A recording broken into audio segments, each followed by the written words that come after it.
भाभी लड़े जेठनिया रहब कैसे, भाभी लड़े जेठनिया रहब कैसे, रहब कैसे हो रहब कैसे, भाभी लड़े जेठनिया रहब कैसे।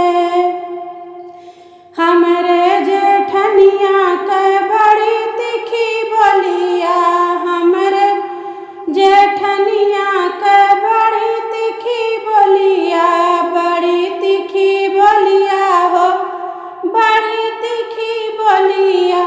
हम तीखी तीखी बोलिया सहब कैसे, हम तीखी तीखी बोलिया सहब कैसे, भाभी लड़े जेठनिया रहब कैसे, भाभी लड़े जेठनिया रहब कैसे। जैसे लड़े भाभी अपने नैहरवा, जैसे